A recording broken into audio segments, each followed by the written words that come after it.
আসসালামু আলাইকুম বন্ধুরা, সবাই কেমন আছেন? আশা করি সবাই ভালো আছেন। তো বন্ধুরা, আমরা এখন আসছি হচ্ছে কালাইয়ের জমিতে বীজ দেওয়ার জন্য।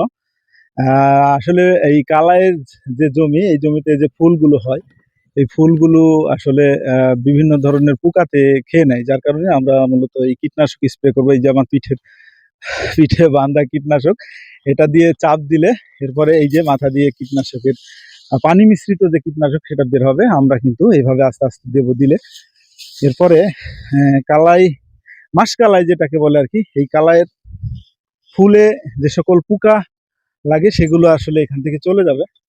আর যদি এই স্প্রেটা না করি তাহলে কিন্তু জমিতে আসলে যে পরিমাণে কালাই হওয়ার কথা সেটা হবে না, একবারে পোকায় খেয়ে নষ্ট করে ফেলবে। তো এই পোকা দমনের জন্যই মূলত আমি ঢাকা থেকে বাড়িতে আসছিলাম। শরীরটা খুব একটা ভালো না, তো যার কারণে মূলত আমি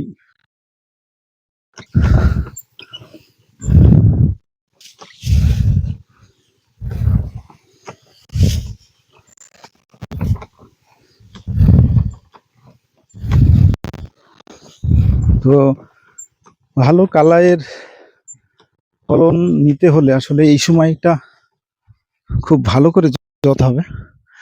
এই সময় এই যত্নের উপরে নির্ভর করবে ভালো কালাই কিরকম হবে। কারণ যার গাছ ভালো তার ফলও ভালো। আর এই গাছ ভালো রাখতে এই কীটনাশকগুলো স্প্রে করতে হবে। আসলে আমি অনেক আগে করছিলাম এগুলো কাজ, অনেকদিন করি নাই। এখন আগের মতো আসলে পারতেছি না, কারণ পিঠের উপরে প্রায় 10 থেকে 15 কেজি পানি নিয়ে এরপরে এই কালাইয়ের জমিতে হেঁটে বেড়ানো লাগে, যেটা আসলে খুব সহজ কাজ না। তো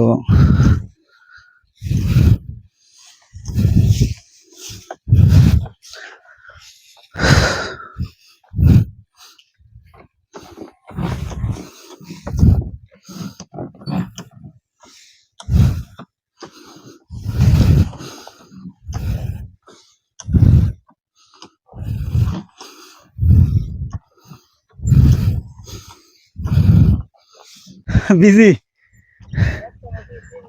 ওরে সব মানুষ একসাথে 3-4টা আছে। যাও সামনে, আগে যাও, আস্তে আস্তে যাই, সামনে যাই, করো, জুম করো। তো বিজি জমিতে বীজ দিচ্ছি, 3-4টা বীজই আসছে। ক্যামেরাম্যান হিসাবে আস্তে আস্তে আমাদের সাবিত, আমার ছোট ছেলে, বীজিগুলো ভিডিও করতেছে। আসলে গ্রাম অঞ্চলে আসলে বিজি, সাপ এগুলো অ্যাভেলেবল।